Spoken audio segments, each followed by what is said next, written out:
Friends, today we will start the 7th chapter of business studies. The name of the chapter is cooperative societies or cooperative organization.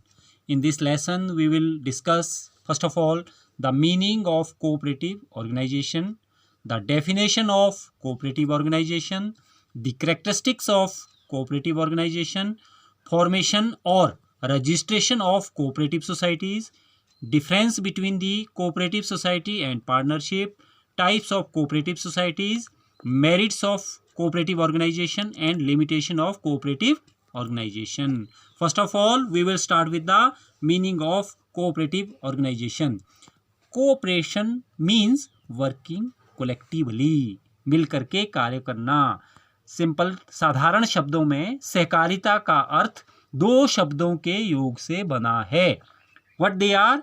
सह जमा कारिता. सह का अर्थ है मिलकर, कारिता का अर्थ है कार्य करना. अर्थात सहकारिता का आशय है साथ मिलकर कार्य करना. Cooperative means each for all and all for each. Cooperative society means it refers to that voluntary association of person who jointly together with the motive of welfare of member. ये एक व्यक्तियों का समूह होता है जो स्वेच्छा से एकत्रित होते हैं, अपनी स्वेच्छा से एकत्रित होते हैं अपने सदस्यों की सहायता करने के लिए. भारत में कोऑपरेटिव सोसाइटीज के लिए एक स्पेशल एक्ट बना है, that is known as cooperative societies act 1912. सहकारिता अधिनियम 1912 के नाम से उसको जाना जाता है. इट मीन्स अगर भारतवर्ष में आपने कोई कोऑपरेटिव सोसाइटी चलानी है तो आपको इस एक्ट के अंडर, इस एक्ट के तहत अपनी रजिस्ट्रेशन करवानी पड़ती है. Right? It is a volunteer organization. Volunteer organization means स्वैच्छिक संगठन in which voluntarily अपने आप स्वयं से अपने हितों के लिए लोग एकत्रित होते हैं. वे एक जॉइंट ऑब्जेक्टिव्स के साथ एक एसोसिएशन को फॉर्म करते हैं और उस एसोसिएशन का एम क्या होता है? To serve its members. I will give you an example. आप सभी I think you all belongs to rural background, ग्रामीण क्षेत्रों से आप सभी संबंधित है. आपने अपने गांव में सोसाइटी देखी होगी, डिपू, जहां से आपको कम कीमत पर सामान मिलता है. क्या आपने कभी सोचा है बच्चों क्यों आपको वहां से कम कीमत पर सामान मिलता है?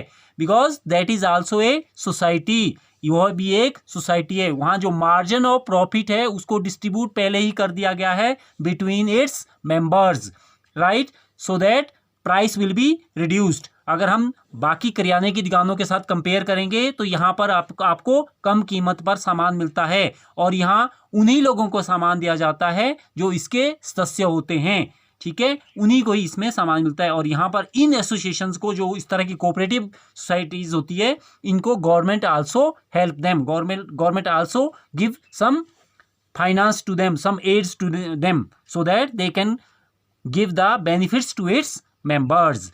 कौन कौन सी एसोसिएशन हो सकती है? There may be consumer cooperative societies, there may be marketing cooperative societies, there may be credit cooperative societies, there may be farmer societies which are only working for the welfare of farmers. They are known as cooperative farming societies. There are many types of societies which will help to its members only, जो केवल अपने सदस्यों की सहायता करती है. तो अर्थात सहकारिता संगठन एक ऐसा स्वरूप है जो पारस्परिक हितों में वृद्धि करने के उद्देश्य से समान स्तर के लोगों द्वारा स्वेच्छापूर्वक स्थापित किया जाता है. इसकी आपकी बुक, जो आपको प्रेस्क्राइब बुक लगी है, उस बुक में आपको डेफिनेशन भी दी गई है.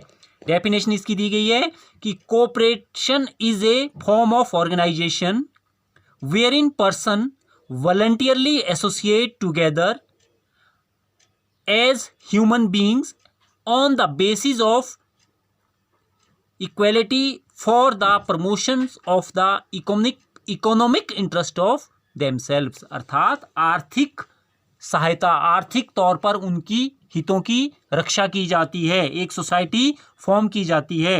क्या है? सहकारिता एक ऐसा संगठन है, व्यक्तियों का एक ऐसा संगठन है जिनके साधन प्राय सीमित होते हैं। ऐसे व्यक्ति इसमें एकत्रित होते हैं जिनके साधन सीमित होते हैं और जो लोकतांत्रिक ढंग से नियंत्रित संगठन होते हैं। इट मीन्स यहाँ पर जो डेमोक्रेटिक वे में इन सोसाइटीज़ के लिए आप क्या करते हो, जो लोग इस सोसाइटीज़ को चलाते हैं, जो लोग इन सोसाइटीज़ को चलाने का काम करते हैं, they are to be selected by the way of democratic way. उनका जो चयन किया जाता है, उनका जो चुनाव किया जाता है वो लोकतांत्रिक ढंग से किया जाता है। आउट ऑफ द मेंबर्स, जो आपके मेंबर होते हैं उन्हीं में से कुछ लोगों को चुना जाता है जो इन सोसाइटीज़ को चलाते हैं। उनमें प्रधान होता है, उनमें उप प्रधान होते हैं, उसके सदस्य होते हैं और इसमें सचिव होते हैं जो इन सोसाइटीज़ को चलाते हैं और उनका एक फिक्स टाइम होता है। They are to be elected for a specific period of time, that can be for 3 years, that can be for 5 years, that can be for 1 year, that is according to the norms of the society। उसके अनुसार वो हो सकता है। ठीक है बेटा, तो अल्टीमेटली क्या आपको इसका निष्कर्ष क्या निकलता है कि ये एक ऐसा संगठन है, cooperative organization is the form of organization wherein person voluntarily associate with the motive of helping its members। इसके सदस्य होते हैं उनके हितों की रक्षा करने के लिए इन संगठनों की स्थापना की जाती है। अर्थात यह एक ऐसा संगठन है, व्यवसाय का एक ऐसा संगठन है, व्यक्तियों का एक ऐसा स्वैच्छिक संघ है जो अपने समान आर्थिक हितों के लिए एकत्र होते हैं। Right now next is characteristics of cooperative organization. इसकी विशेषताएं क्या हैं? डेफिनेशन सही है। First is voluntary membership. यहाँ पर जो मेंबरशिप होती है दैट इज वॉलंटियरी। क्या होती है? ऐच्छिक होती है, वो आपकी अपनी इच्छा है। Volunteer membership, it means here the membership is voluntarily, स्वैच्छिक होती है। इसमें आप किसी को विवश नहीं कर सकते, फोर्सफुली आप किसी को नहीं बोल सकते कि आप हमारे मेंबर बनो, आप हमारे सदस्य बने। It is the voluntary association of person. इसमें अगर उसकी इच्छा है, अगर व्यक्ति चाहता है कि I want to become the member, तो वो मेंबर बनेगा। अगर उसकी इच्छा नहीं है तो वो नहीं बनता है। If he is desire to become the member he can become the member. If he don't wants to become the member you can not force him to become a member. Second is legal status. As I have told you in the definition that whenever you take the registration of a cooperative society, that is to be taken under the Cooperative Societies Act 1912, right? Or you can take the registration under any state cooperative societies act. जिस state के आप हैं उस state के जो cooperative societies जो act है उनके तहत भी आप रजिस्टर करवा सकते हो। जब आप इसको रजिस्टर करवा देते हो तो ये क्या बन जाता है इसका, ये एक वैधानिक अस्तित्व हो जाता है इसका, कि कानून की नज़र में इसका एक वैधानिक अस्तित्व बन जाता है। Third one is that is limited liability. Limited liabilities means if there is a loss तो the personal property cannot be sold out. The liabilities of the members of the organization is limited to their share only. It means if you have invested 100 rupees, you are liable only for 100 rupees. सीमित दायित्व का अभिप्राय क्या है कि जितना निवेश आपने संगठन में कर रखा है उतने ही पैसों के लिए आप लायबल हैं। इट मीन्स अगर कभी भी संस्था का दिवाला निकलता है, अगर कभी भी कोऑपरेटिव सोसाइटी फेल हो जाती है, तो आपके केवल जो पैसे आपने लगा रखे हैं, आपने 100 रुपये लगाए हैं तो आपके केवल 100 रुपये ही डूबेंगे, आपको और धन नहीं देना पड़ेगा। Is it clear? Next is control. The control job is performed by the members. As I told कि there is a democratic way of management. It means प्रजातांत्रिक प्रबंध होता है। यहाँ पर क्या करते हैं हम कि सदस्यों में से ही चुना जाता है व्यक्तियों को जो कि इस संस्था को चलाते हैं, जिनके द्वारा कि इस संस्था को चलाया जाता है। उनको एक निश्चित समय के लिए उनका चयन किया जाता है और वे उसी समय तक काम करते हैं सभी मेंबरों के बिहाफ पर, बिकॉज उन्हीं इन सभी सदस्यों में से ही उनको चुना जाता है। Next is service motive. The main aim of these organizations are service motive, सेवा उद्देश्य। जैसे व्यवसाय में होता है ना कि भाई what is the main motive of the business, जो जनरल बिजनेस होते हैं उनका क्या मोटिव होता है, टू अर्न द प्रॉफिट। लेकिन जो कोऑपरेटिव सोसाइटीज होती है उनका मोटिव प्रॉफिट अर्निंग नहीं होता, उनका मोटिव सर्विस मोटिव होता है। It means to serve its member, अपने सदस्यों की सेवा करना, उन्हें कम कीमत पर वस्तुएं उपलब्ध करवाना, उनको फैसिलिटीज देना, ठीक है, that is the motive of these organisation.